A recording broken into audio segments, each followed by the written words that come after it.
Cookie समुदाय के लोगों पर अत्याचार हो रहा है और जो केंद्र सरकार है वो तमाशा देख रही है और हमारे आदिवासी भाइयों की जमीनों को, उनके जंगलों को छीनने की कोशिश की जा रही है, क्योंकि यह जो बेचार की आदिवासी परिवार ने पिछले 5-6 साल में पैदा करी है, वैसी बेचार की पूरे देश में किसी भी संगठन ने आज तक पैदा नहीं करी है। तो धर्म रूपी और पाखंड रूपी गुलामी से आदिवासी परिवार ने आजाद करा दिया है। हमारे हजारों युवाओं पर झूठे मुकदमे दर्ज करा रखे काकरी डोंगरी आंदोलन को लेकर। आप घोषणा करिए कि साल के साथ हम वापिस लेते हैं। किरोड़ीलाल जी भी कहते हैं कि जो आदिवासी खुद को हिंदू नहीं मानता है उसका भी आरक्षण खत्म करो। मैं इस मन से कहता हूँ, मैं आदिवासी हूँ, हिंदू नहीं हूँ। लोकतंत्र हमारी रगों रगों के अंदर भरा हुआ है कि हमें डिलिस्टिंग विलिस्टिंग नहीं चाहिए, हमें चाहिए धर्म कोलम। और हम ये कह सकेंगे कि हम आदिवासी हैं, आदिवासी थे, आदिवासी रहेंगे। इस देश का अगर कोई सच्चा मालिक है, इस देश का असली कोई स्वामी है, तो वो आदिवासी समुदाय है। तो 5वीं अनुसूची है वो आदिवासियों का एक तरीके से धर्म ग्रंथ है। यहाँ मुख्यमंत्री, प्रधानमंत्री, राष्ट्रपति को भी आना होगा तो हम आदिवासियों से परमिशन लेनी होगी कि तुम हमारे इलाके में आओगे नहीं आओगे। उनका सबसे बड़ा भगवान राहुल गांधी है। वो हम कहते हैं इस मन से राणा पंजा भील आदिवासी थे, आदिवासी है, आदिवासी रहेंगे कि हम लोग एक हो गए तो मुख्यमंत्री हमारा होगा और इस देश के गोंड, संथाल, मीणा सब लोग भी सब तरह से सब एक हो गए तो प्रधानमंत्री भी हमारा होगा। अगर आपको कहीं जाना है तो अपने बच्चों के साथ शिक्षा के मंदिर में जाइए, देखिए कि वहाँ वास्तव में पढ़ाई हो रही है या नहीं हो रही। 18 में से 17 रिजर्व है, 17 की 17 विधानसभा सीटों को आदिवासी परिवार के नाम कर दीजिए। जो तुम्हें लगे कि सबसे अच्छा उम्मीदवार कौन है, जो तुम्हें पसंद हो, जो तुम्हें लगता हो कि हमारे अधिकारों के लिए लड़ेगा, उस आदमी को विधानसभा में पहुंचाइए, ना कि दलालों को। हमारे पुरखों को नमन करता हूं। साथियों, आज यो जन सैलाब यहां हम देख रहे हैं, ये जन सैलाब अगर किसी की वजह से उमड़ा है तो फलासिया तहसील के अंदर इस जन सैलाब उमड़ने का पूरा क्रेडिट एक ही शख्स को जाता है, वो है हमारे मन्नारे जगदीश भाई पांडोर। आज विश्व आदिवासी दिवस है और पूरे देश भर में, पूरे दुनिया में इसको मनाया जा रहा है धूमधाम से। पूर्वी राजस्थान से मुझे कई निमंत्रण आया कि आपको वहां आना है, वहां बोलना है, और मेरे पास जगदीश भाई के पिताजी का फोन आया और अर्जुन भाई आपको यहाँ आना पड़ेगा। जो हमने वैचारिक क्रांति करते हुए, जन जागरण करते हुए जो रिश्ता मन्नारे जगदीश भाई से बनाया था, उस रिश्ते की बदौलत मैं 3 कार्यक्रमों को छोड़कर आज आप लोगों के बीच आया हूं। और कांति दादा ने जो आह्वान किया, कहा कि अर्जुन भाई हमारे लोगों को वो संदेश देना है ताकि आगामी चुनावों पर उसका असर पड़े। तो मैं थोड़ा लंबा बोलूंगा और सभी मुद्दों पे बोलूंगा जो आदिवासी समुदाय आज के समय में उनसे प्रभावित हो रहा है या फिर जो उत्पीड़न आदिवासी समुदाय पर जारी है। साथियों, आप सभी ने हाल ही में मणिपुर का एक वीडियो देखा होगा और वीडियो देखने के बाद आपका जो दिल है, जो आपका दिमाग है, उसने काम करना बंद कर दिया होगा और आपने सोचा होगा कि ये देश के अंदर क्या हो रहा है। तो साथियों, पिछले लगभग 100 दिनों से एक आदिवासी राज्य है और वहां का एक आदिवासी समुदाय है, कुकी आदिवासी समुदाय, वो जल रहा है। कुकी समुदाय के लोगों पर अत्याचार हो रहा है और हमारी बहन बेटियों की इज्जत लूटी जा रही है और जो केंद्र सरकार है वो तमाशा देख रही है। ये तमाशा उसी तरीके से है जो ये वर्तमान की केंद्र सरकार है, वो यही करती है कि राजस्थान में कभी गुर्जर मीणाओं को लड़ा दो, गुजरात में किसी और समुदाय को लड़ा दो, महाराष्ट्र में मराठाओं को लड़ा दो, तो यही लड़ाई केंद्र सरकार ने मणिपुर में किया है। वहां उन्होंने एक गैर आदिवासी समुदाय है जो मेतई समुदाय है, पर हाई कोर्ट ने उसे आरक्षण देने की घोषणा कर दी। इसके विरोध में कुकी समुदाय उतर पाया और कुकी समुदाय ने इसका विरोध किया कि जो लोग गैर आदिवासी है उन्हें आदिवासी आरक्षण न दिया जाए। लेकिन इसकी जो मुख्य कड़ी है वो केवल आरक्षण नहीं है, ये आरक्षण से भी बड़ी लड़ाई है। मुख्य लड़ाई ये है कि कुकी समुदाय जो रहता है वो जंगलों में रहता है और जिन जंगलों में रह रहा है वो प्राकृतिक संसाधनों से बिल्कुल भरे पूरे हुए हैं। तो आदिवासी समुदाय की जमीन आदिवासी खरीद सकता है, आप सभी लोग जानते हैं।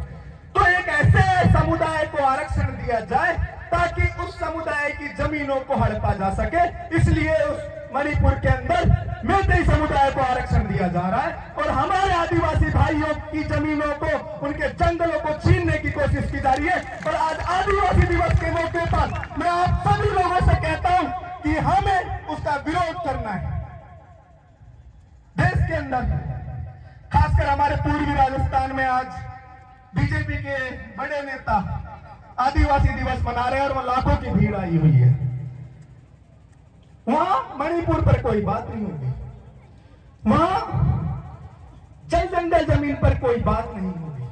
और एक ये भी कारण था कि मैं यहां दौड़ा चला आया, क्योंकि यह जो विचार की आदिवासी परिवार ने पिछले 5-6 साल में पैदा करी है, वैसी विचार की पूरे देश में किसी भी संगठन ने आज तक पैदा नहीं करी है। साथियों, दोनों पार्टियां चाहे कांग्रेस हो बीजेपी हो, आजकल दक्षिणी राजस्थान बहुत आ रहे हैं और पूर्वी राजस्थान भी आ रहे हैं। पिछला जब चुनाव हुआ तो पूर्वी राजस्थान में 39 विधानसभा सीटें हैं, 39 में से बीजेपी के पास केवल 4 विधानसभा सीटें हैं।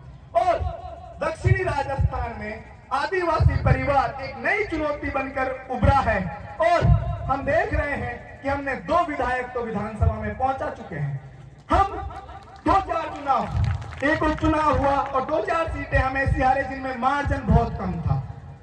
अब कांग्रेस और बीजेपी को भी लग गया है कि आदिवासी परिवार ने एक सोया हुआ समाज, जिन्हें धर्म रूपी पाखंड रूपी गुलामी ने जकड़ रखा था, उस धर्म रूपी और पाखंड रूपी गुलामी से आदिवासी परिवार ने आजाद करा दिया है और यहाँ के लोगों में राजनीतिक, सामाजिक, आर्थिक चेतना विकसित कर दी है। और इस वजह से हमें आगामी विधानसभा चुनाव में दक्षिणी राजस्थान भी खोना पड़ सकता है।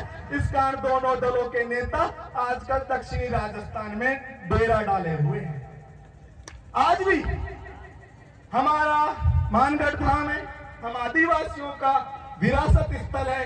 हम आदिवासियों के पुरखों ने वहां अपनी शहादत की है इस देश के लिए। वहां पर कांग्रेस के नेता आए हुए हैं, राहुल गांधी जी।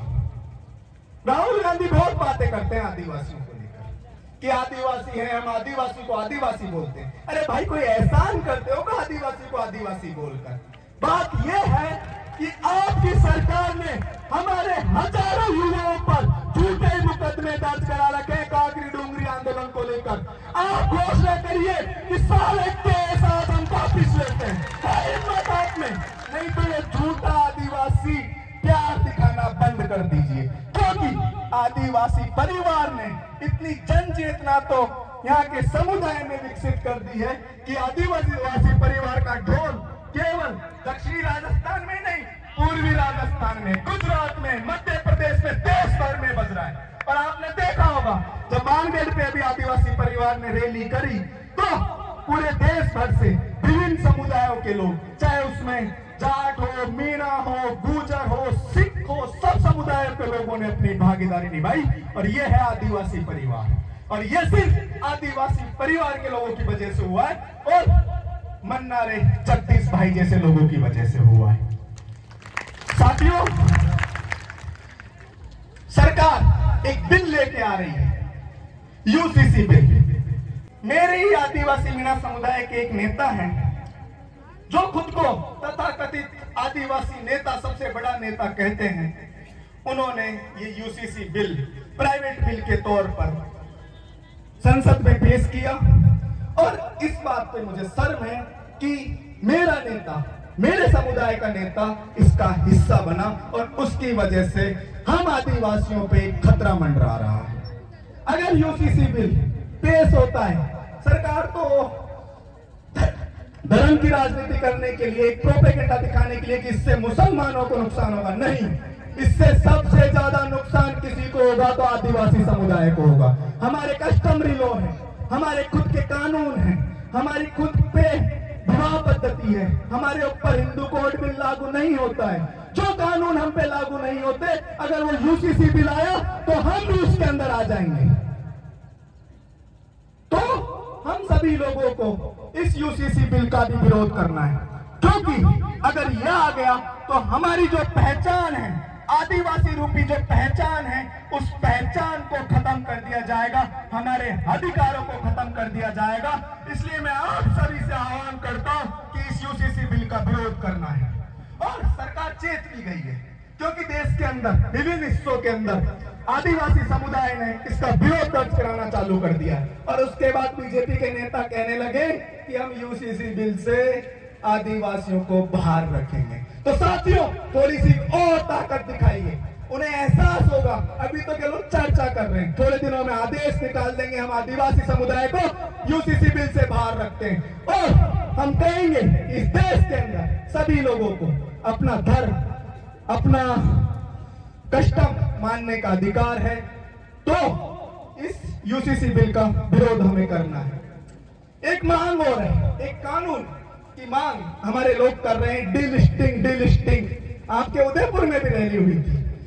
कुछ है हमारे जिनको जगदीश दादा कहा करते थे आंडू पांडू, आगे मैं नहीं बोलूंगा, इस तरीके की भाषा कहा करते थे। कुछ हमारे समुदाय के आंडू पांडू लोग हैं जो चंद पुड़ियों के लिए वहां पहुंच जाते हैं। कुछ लोगों ने वहां रैली करी और कहा कि जो आदिवासी ईसाई बन चुके हैं या फिर मुस्लिम बन चुके हैं या बौद्ध बन चुके हैं, उनका आरक्षण खत्म करो। और हमारे पूर्वी राजस्थान के नेता किरोड़ी लाल जी भी कहते हैं कि जो आदिवासी खुद को हिंदू नहीं मानता है, उसका भी आरक्षण खत्म करो। मैं इस मन से कहता हूं, मैं आदिवासी हूं, हिंदू नहीं हूं। और अगर हम पे हिंदुत्व का प्रभाव है तो यहाँ पर हिंदुत्व की एजेंसियां काम करती थी, उनकी वजह से है। अगर आपको डीलिस्टिंग करनी है तो सबसे पहले उन आदिवासियों को बाहर करो जिनकी आपकी सरकार ने, आपके नेताओं ने, आपके संस्थानों ने हिंदू बना दिया है। हमारी मांग थी, जयपाल सिंह मुंडा जो संविधान सभा के अंदर हमारे लिए बोले, उन्होंने कहा कि आप आदिवासियों को लोकतंत्र नहीं सिखा सकते। हम सिंधु घाटी सभ्यता के वंशज हैं और आप हमें लोकतंत्र नहीं सिखा सकते। लोकतंत्र हमारी रगों रगों के अंदर भरा हुआ है और मैं इस संविधान सभा के अंदर आदिवासियों के लिए सिर्फ आदिवासी शब्द की मांग करता हूं। तो साथियों, अभी जनगणना होनी है और हमें धर्म कोड के रूप में, जो हमारा धर्म कोड था, हम आजादी से पहले हमें आदिवासी माना जाता था और उसके बाद एसटी बना दिया गया। और जब जनगणना होती है तो उसमें कहीं भी हिंदू, मुस्लिम, सिख, ईसाई, बौद्ध, जैन और अदर्स का भी कॉलम नहीं है। हमें भरने का मौका ही नहीं दिया हम ये कह सके कि हम आदिवासी हैं। इस कारण साथियों, मैं आप सबसे कहता हूं कि आप सब लोग धर्म कोड की मांग करिए और जो आगामी जनगणना होने वाली है उसमें कहिए कि हमें डीलिस्टिंग विलिस्टिंग नहीं चाहिए, हमें चाहिए धर्म कोलम। और हम ये कह सकेंगे कि हम आदिवासी हैं, आदिवासी थे, आदिवासी रहेंगे। तब तुम्हें पता लगेगा कि इस देश के अंदर कितने हिंदू हैं, कितने सिख हैं, कितने मुस्लिम हैं, कितने ईसाई हैं और कितने आदिवासी हैं। और तब तुम्हें पता लगेगा कि इस देश का अगर कोई सच्चा मालिक है, इस देश का असली कोई स्वामी है, तो वो आदिवासी समुदाय है। तो साथियों, हमें हमारे नेताओं से ये भी मांग करनी है कि तुम हमारे लिए डीलिस्टिंग विलिस्टिंग छोड़ो, ये छोटी बातें हैं, और धर्म के आधार पर आरक्षण का प्रावधान संविधान में नहीं है। आप हमारे लिए अलग से धर्म कॉलम की मांग करिए। साथियों, इसके अलावा 5वीं अनुसूची पे हमारे साथी पहले काफी बोल चुके हैं। मैं संक्षिप्त में ये बात कहूंगा 5वीं अनुसूची और पेशा एक्ट को लेकर कि जो 5वीं अनुसूची है वो आदिवासियों का एक तरीके से धर्म ग्रंथ है और ये हमारे लिए संजीवनी बूटी का काम करता है।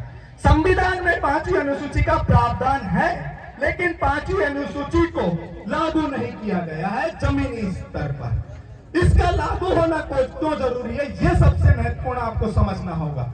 अगर 5वीं अनुसूची जमीनी स्तर पर लागू हुई तो मन्नारे जगदीश भाई के भाई मनीष भाई ने अभी बताया था कि हमें परमिशन लेने की मना कर दी थी। अगर 5वीं अनुसूची लागू होती है तो हमें किसी से परमिशन लेने की जरूरत नहीं है। यहाँ मुख्यमंत्री, प्रधानमंत्री, राष्ट्रपति को भी आना होगा तो हम आदिवासियों से परमिशन लेनी होगी कि तुम हमारे इलाके में आओगे नहीं आओगे, क्योंकि 5वीं अनुसूची हमें प्रशासनिक नियंत्रण का अधिकार देती है, जल जंगल जमीन पर स्वामित्व का अधिकार देती है। लेकिन इसको लागू नहीं किया गया है, केवल कागजों में आज भी उस पे धूल छा रही है। तो इस धूल को अगर हटाना है तो आप सभी आदिवासी समुदाय के लोगों को, ऐसे आदिवासी नेताओं को विधानसभा में पहुंचाना होगा जो आपके लिए आवाज बुलंद करें। आगामी चुनाव है 2023 में विधानसभा के, ध्यान रख लीजिए कौन लोग आपकी आवाज बनते हैं, कौन लोग आपके पुरखों को पूछते हैं, कौन लोग आपके लिए लड़ते हैं। मुझे लगता है कि जो लोग आज मानगढ़ धाम पे गए हैं वहां उन्होंने हमारे पूरे पुरखों की भी फोटो लगाई होगी। वहां एक तरफ राहुल गांधी है, एक तरफ बिरसा मुंडा होंगे। उनका सबसे बड़ा भगवान राहुल गांधी है। वो हम आदिवासियों के पुरखों को भगवान नहीं मानते हैं। वो टिकट की आड़ में मानगढ़ गए, वो आपकी दलाली करने मानगढ़ गए। तो उन दलालों को इस आगामी चुनाव में हरा दीजिए और आदिवासी परिवार के उन लड़ाकों को विधानसभा पहुंचाइए जो आपके लिए लड़ते हैं। मैंने खुद देखा है, मैंने खुद महसूस किया है। पिछली बार हम कार्यक्रम में आए थे, राणा पुंजा भील की जयंती मनती है। राणा पुंजा भील को ये लोग कहते हैं कि राजपूत है। हम कहते हैं इस मन से राणा पुंजा भील आदिवासी थे, आदिवासी है, आदिवासी रहेंगे। लेकिन आज से पहले ये हिम्मत किसी कांग्रेस और बीजेपी के नेता की हुई नहीं। ये हिम्मत मन्नारे जगदीश भाई जैसे लोगों की, कांति भाई जैसे लोगों की, बाबा दादा जैसे लोगों की वजह से हुई है कि एक आम आदिवासी भी खड़ा होकर कह सकता है कि राणा पुंजा भील आदिवासी थे, आदिवासी है और आदिवासी रहेंगे। तो साथियों, आप लोगों को ध्यान रखना है, आगामी चुनाव में ऐसे ही लोगों को विधानसभा में पहुंचाना है जो आपके लिए लड़े, आपके पुरखों को सम्मान दे और आपके बीच रहे। वो आप लोग तय करेंगे। आदिवासी परिवार की खुद एक सिलेक्शन प्रणाली है, जाजम प्रणाली है। उस जाजम प्रणाली से आप कैंडिडेट तय कीजिए और उन्हें विधानसभा लोकसभा भेजिए। आप तो अचंभा करेंगे, इस सिलेक्शन प्रणाली का प्रभाव पूर्वी राजस्थान में भी हो रहा है। वो कहते हैं, एक विधायक है, 2-3 विधायक है, राजकुमार भाई मुझे बता रहे थे कि अर्जुन भाई वो बोलते हैं कि तुम्हारे आदिवासी परिवार को इधर मत ले आना, नहीं तो ये पूरा का पूरा 35 विधायक जो एसटी के पहुंचते हैं 50 की संख्या हो जाएगी और तुम्हारा मुख्यमंत्री बन जाएगा। वो नहीं चाहते कि पूर्वी राजस्थान के मीणा और दक्षिणी राजस्थान के बीच बरासिया सब एक हो जाए, क्योंकि उन्हें पता है कि हम लोग एक हो गए तो मुख्यमंत्री हमारा होगा और इस देश के गोंड, संथाल, मीणा सब लोग भी सब बरासिया सब एक हो गए तो प्रधानमंत्री भी हमारा होगा। हमें रबर स्टाम्प राष्ट्रपति नहीं चाहिए, हमें चाहिए प्रधानमंत्री, हमें चाहिए मुख्यमंत्री। और हम वादा करते हैं कि जिस स्पीड से आदिवासी परिवार जैसे संगठन, चाहे जैस परिवार हो, आदिवासी परिवार हो, जिस तरीके की स्पीड से हमारे लोगों को जागरूक कर रहे हैं, तो हम कहते हैं कि एक दिन जगदीश भाई ने जो सपना देखा था, हमारे पुरखों ने जो सपना देखा था भील प्रदेश का, वो भी पूरा होगा और हमारा खुद का मुख्यमंत्री होगा। और सब समुदाय जब हमारा मुख्यमंत्री बनेगा, उसके बाद सब समुदाय एकजुट हो जाएंगे तो इस देश की धरती पर पहला आदिवासी प्रधानमंत्री भी हम बिठाएंगे। साथियों, एक 5वीं अनुसूची से संबंधित ही एक पैसा एक्ट है, 1996 में बना पैसा एक्ट। सबसे बड़ी ग्राम सभा का मुहिम कहती है कि सबसे बड़ी कोई है इसके अंदर, न संसद, न विधानसभा, न लोकसभा, सबसे बड़ी कोई चीज है तो वो है ग्राम सभा। ग्राम सभा की अनुमति के बगैर आप किसी भी आदिवासी इलाके के अंदर कोई प्रोजेक्ट लागू नहीं कर सकते। लेकिन पैसा एक्ट को इतना कमजोर कर दिया गया है और लगातार कमजोर किया जा रहा है और उसके लूप होल होले जा रहे हैं। आप मानिए, बस्तर, सिलगे, नेतरहाट के जो आंदोलन चल रहे हैं वो सिर्फ इस वजह से चल रहे हैं क्योंकि जो नेता हैं, जो अधिकारी हैं, जो कर्मचारी हैं, जो पूंजीपतियों के दलाल हैं, वो लोग फर्जी ग्राम सभाएं बना रहे हैं। जिन लोगों की डेथ हो चुकी है उनके भी सिग्नेचर करके ग्राम सभा की मीटिंग करा दी जा रही है और इस तरीके से ग्राम सभाओं को कमजोर किया जा रहा है। साथियों, इसलिए हमें इस लड़ाई को भी लड़ना है। पैसा एक्ट को और मजबूत बनाया जाए, ग्राम सभाओं को पूरी पावर दी जाए और 5वीं अनुसूची को धरातल पर पूर्णतः लागू किया जाए। यह हमारी इस आदिवासी मौके पर यह मांग होनी चाहिए। इसके अलावा संसद के अंदर अभी एक संशोधन विधेयक आ रहा है। आप सब जानते हैं कि हमें जंगल के अंदर जो अधिकार मिले हुए हैं, वन अधिकार कानून जो आया था, हमारे आदिवासी भाइयों ने, हमारे पुरखों ने, हमारे जो समझदार नेता थे, उन्होंने बहुत मेहनत करके वो कानून बनवाया था और तब जाके वो कानून बना था। उस कानून को ये केंद्र सरकार कमजोर कर रही है और वन संरक्षण संशोधन विधेयक 2023 लेकर आ रही है। इसका प्रभाव क्या होगा ये समझने की सबसे बड़ी जरूरत है।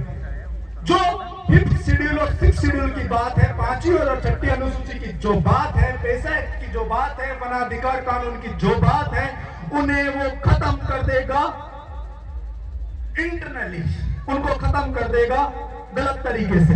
होगा क्या, सरकार आएगी और कहेगी कि हमें सीमावर्ती जिलों की बात कर लेते हैं जिन्हें अलग अलग देशों से जो राज्यों की सीमाएं मिलती है।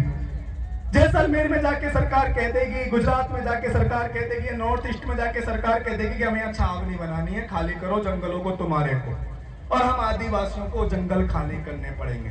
क्योंकि ये जो विधेयक आ रहा है इससे हमारे पूरे अधिकार खत्म हो रहे हैं। तो हमें, हमारे नेताओं को, जो नेता आपने चुन के भेज रखे हैं, चाहे विधानसभा में चाहे लोकसभा में, उनसे सवाल कीजिए कि आपकी सरकार हमारे खिलाफ एक विधेयक लेके आई थी, क्या आपने विरोध किया था?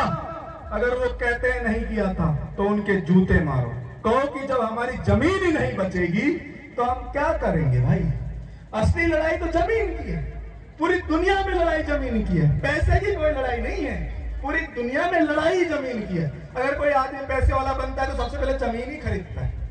और मैंने यहाँ बसंती लाल जी से बात करी तो वो कह रहे थे, कांति दादा भी कह रहे थे कि अर्जुन भाई वहां जाओ तो आप बोलना, क्योंकि आप लोगों ने वो दुख झेला है कि यह हाईवे बना है, हमारे आदिवासी समुदाय के लोगों की जमीन है। कितने लोगों ने यह जमीन बेच दी? सुना है हमारे आदिवासी समुदाय के लोग गैर आदिवासियों को जमीन बेच रहे हैं। क्या ये बात सच है या झूठ है? बताइए आप। बेच रहे नहीं बेच रहे? बेच रहे। क्यों बेच रहे भाई? जमीन की कीमत है, जमीन रहेगी तो सब अधिकार रहेंगे, सब कुछ कर लोगे। अगर जमीन नहीं रहेगी तो कुछ नहीं रहेगा। आज से वर्षों पहले जयपुर, अपनी राजस्थान की राजधानी जयपुर के आसपास मीणाई बसते थे, पूरी जमीन मीणाओं की हुआ करती थी, सैकड़ों बीघा। आज जिन लोगों ने वो जमीन बेच दी, उनके पास 2-2 एकड़ के टुकड़े नहीं रहे, 200 वर्ग गज के मकान नहीं रहे उनके पास। अपनी जमीन मत बेचो। अगर तुम्हें इतनी जरूरत है, वो जमीन अगर रोड पे आपकी है तो उस पर कोई धंधा खोलो, कोई होटल खोलो, क्योंकि आपको केवल सामाजिक और राजनीतिक रूप से ही जागरूक नहीं होना है, आपको आर्थिक रूप से भी जागरूक होना है। क्योंकि आर्थिक संबल होगा तो हम लोग लड़ाई भी लड़ सकेंगे। तो खुद को आर्थिक मजबूत भी करिए, केवल सरकारी नौकरी के पीछे भी नहीं भागना। ये बात हम पूर्वी राजस्थान में भी कहते हैं। हमारे समुदाय में क्या है, मीणा समुदाय में कोई भी बाप अपनी बेटी को गैंग में इनके दे देगा। या किसी चपरासी को दे देगा, केवल सरकारी नौकरी होना चाहिए। लेकिन कोई लड़का प्राइवेट जॉब कर रहा है, लाखों कमा रहा है, उसको अपनी बेटी नहीं देगा। ये जो सोच है सरकारी नौकरी की, इसको भी खत्म करना होगा और हमें काम धंधों में भी घुसना होगा। हमें होटल खोलने होंगे, दुकान खोलनी होगी, बिजनेस खोलने होंगे, तब हमारा समुदाय आगे बढ़ेगा। और इस दिशा में हमें अभी से ही कदम बढ़ाने होंगे साथियों। और साथ में शिक्षा की बात मनीष भाई ने पहले कर दी थी, लेकिन मैं भी कहना चाहूंगा। मेरे पिताजी सुल्तान जी खेरवाड़ा में प्रिंसिपल रहे हैं। मैं कई बार झाड़ोल कोटला आ चुका हूं, मेरे मामा जी भी यहाँ रहे हैं। तो मैंने एक चीज देखी, मैं एक बार यहाँ आया, मैंने ये बात सलूम्बर में भी कही, पर ये कहना जरूरी है। आज से 12 साल पहले की बात है, शायद 10 या 12 साल पहले की एग्जैक्ट। उस टाइम 3rd ग्रेड वैकेंसी का रिजल्ट आया हुआ था टीचर का, और किसी शिक्षक को नियुक्ति मिली आपके कोटला के एक गांव के अंदर। कोटला के गांव के अंदर उसको नियुक्ति मिलती है, तो वो वहां जाता है और देखता है और फोन करता है जिला शिक्षा अधिकारी को कि साहब यहाँ तो कोई स्कूल ही नहीं है जहां मुझे आपने ज्वाइनिंग दी है। जिला शिक्षा अधिकारी कहता है ऐसा हो ही नहीं सकता भाई, यहाँ तो लोग कर्मचारी उसके नाम पे फंड उठा रहे हैं, सैलरी उठा रहे हैं, और तुम कह रहे हो कि वहां कोई स्कूल ही नहीं है। वो कहता है साहब कोई स्कूल नहीं है, मैं वापिस उदयपुर आ रहा हूँ। वो आदमी वापिस उदयपुर पहुंचता है और वो कहता है अगर स्कूल है तो आप मुझे लेके चलिए। वहां के लोग, अधिकारी, कर्मचारी यहाँ आते हैं, गांव में देखते हैं कि स्कूल के अंदर तो पेड़ पौधे खड़े हो गए, स्कूल की बिल्डिंग ही ढक गई है। और वो लोग, स्कूल की बिल्डिंग ढक गई है, क्या कारण था? कारण सिर्फ एक था कि हम जागरूक नहीं थे। अगर हम जागरूक होते तो हमें पता होता कि कोई स्कूल यहाँ चल रही है और उसका शिक्षक पिछले 6 साल से फंड उठा रहा है। ये बात आपको पता नहीं लगी, ये बात उस शिक्षक की वजह से लोगों को पता लगी। तो ऐसा इस इलाके के अंदर काफी जगह हो रहा है। आपको ग्राम सभा हमारी होती है, ग्राम पंचायत होती है, गांव-गांव स्तर पर एक कमेटी बनाइए, छोटी छोटी कमेटियां, जो बेरोजगार युवा हैं वो युवा बच्चों को पढ़ाएं, इस पे भी जोर देना है। साथ में उन स्कूलों का निरीक्षण करें। अभी तो हमारे आदिवासी परिवार के बहुत सरपंच बन गए, बहुत प्रतिनिधि बन गए, पंचायत समिति बन गए। मैं उन सरपंच और पंचायत समिति सदस्यों से भी कहना चाहता हूं कि वो अपनी नैतिक जिम्मेदारी निभाएं, इन स्कूलों का टाइम पे निरीक्षण करें। क्योंकि अगर सबसे ज्यादा योग्य कोई शिक्षक कहीं पढ़ा रहा है तो प्राइवेट स्कूल में नहीं, सरकारी स्कूल के अंदर है। बस वो हमारी लापरवाही है कि वहां हमारे बच्चों पर ध्यान नहीं दिया जाता है। हमें जूते के जोर पर, लठ के जोर से, प्यार मोहब्बत से कैसे भी करके शिक्षा को बढ़ावा देना, उन शिक्षकों को कहना है कि आप हमारे बच्चों का, अपने बच्चों की तरह ध्यान रखिए, हमारे बच्चों का भविष्य उज्जवल करिए। साथ में भंवर दादा की तरफ से, कांति दादा की तरफ से हमारी महिलाओं के लिए एक मैसेज है कि ये हमारे पूर्वी राजस्थान में भी हो रहा है कि हम आडंबर पाखंडवाद की तरफ बहुत ज्यादा बढ़ गए हैं। ये यात्राओं में जाना छोड़िए, मंदिरों में जाना छोड़िए। आपका मंदिर शिक्षा का मंदिर होना चाहिए, क्योंकि अगर आप वहां से निकलोगे, आपका बच्चा वहां से निकलेगा तो वो एजुकेटेड होगा, नौकरी लगेगा, कोई काम धंधा करेगा। ये मंदिरों में जाने से कुछ नहीं होगा, ये हमारा ही पैसा जाएगा और वो दूसरे लोगों के पास जाएगा, वही लोग हमारे शोषण करेंगे। तो ये मंदिरों में दान देना बंद कर दीजिए, मंदिरों में जाना छोड़ दीजिए। अगर आपको कहीं जाना है तो अपने बच्चों के साथ शिक्षा के मंदिर में जाइए, देखिए कि वहाँ वास्तव में पढ़ाई हो रही है या नहीं हो रही। अगर स्कूल में किसी चीज की कमी है, स्कूल टेबल किसी के भी लिए, तो वहां चंदा दीजिए।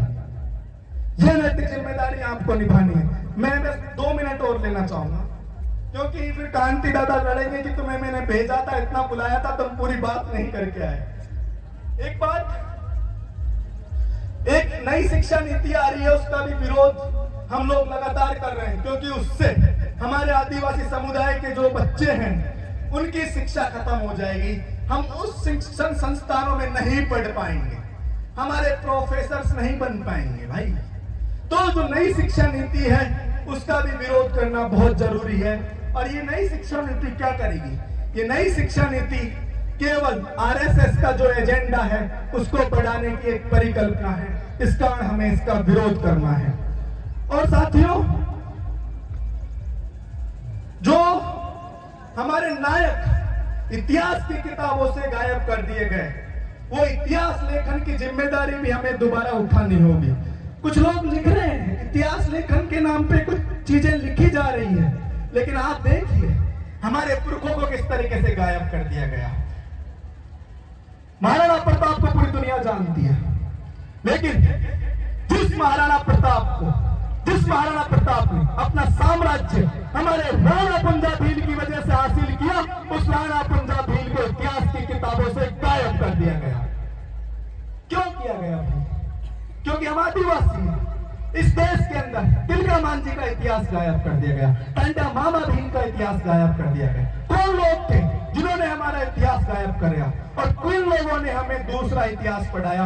किन लोगों ने हमें धर्म की किताबें पढ़ाई? ना कि हमारे पुरखों को याद किया, ना हमें हमारे पुरखों से रूबरू होने का मौका दिया। इस कारण हमें हमारे पुरखों से भी रूबरू होना है, क्योंकि जो ताकत हमें हमारे पुरखों से मिलती है वो हमें किसी काल्पनिक ईश्वर से नहीं मिल सकती। आज अगर मेरे अंदर इतना जोश है तो हमारे पुरखों की वजह से है, जगदीश भाई जैसे साथियों की वजह से है। साथियों, मैंने पहली बार जब जगदीश दादा को राणा पंजा भील की जयंती के मौके पर सुना था, तब मैंने देखा था कि वास्तव में आदिवासी परिवार के अंदर या पूरे दक्षिणी राजस्थान के अंदर देश भर में अगर कोई 10 शेर मेरे से पूछे जाए तो मैं कहूंगा कि जगदीश भाई उनमें से एक शेर थे। अगर जगदीश भाई जिंदा होते और आज ये दिन देख रहे होते तो उन्हें गर्व होता कि उनने जो जन जागरण किया था वो सफल हो गया है। ये हजारों की भीड़, मुझे नहीं लगता जो किराए की भीड़ मानगढ़ धाम पे पहुंची होगी उससे जागरूक भीड़, ईमानदार भीड़ ये है। ये एक इंसान यहाँ मौजूद है, ये आदिवासियों का सच्चा डीएनए है। इसके अंदर दलाली नहीं है, इसे पार्टियों के अंदर की मुनाफाखोरी इसे नहीं चाहिए। ये सबसे ज्यादा अंदर है। तो जो सच्चे आदिवासी हैं वो अभी यहाँ बैठे हैं, और जो दलाली कर रहे हैं वो मानगढ़ धाम बैठे या फिर वो जय श्री राम कहने वालों के साथ बैठे होंगे। तो साथियों, मैं अंत में अपनी बात खत्म करूं उससे पहले सिर्फ मैं इतना कहूंगा कि जगदीश भाई का दो चार जो चीजें हैं वो आपको मैं गिनाना चाहता हूं। जगदीश भाई ने नॉन टीएसपी के जो शिक्षक थे उनके लिए कहा था कि इनके तबादले करो, टीएसपी एरिया के अंदर टीएसपी के शिक्षक होने चाहिए। और जगदीश भाई ने जो मांग करी वो मांग में सफल हो चुकी है। ये जगदीश भाई की जीत है। जगदीश भाई ने बात करी थी कि फलासिया को तहसील बनाई जाए, फलासिया आज तहसील है। ये जगदीश भाई का संघर्ष है। साथियों, जगदीश भाई जब हम राणा पंजा भील की जयंती के मौके पे आए थे तो जगदीश भाई ने एक बात कही थी कि हमारे आदिवासियों को यहाँ पर 2 बांध बन रहे हैं। बसंती लाल जी ने उन 2 बांधों के नाम भी बताए, बांगेल बांध और एक और बांध है।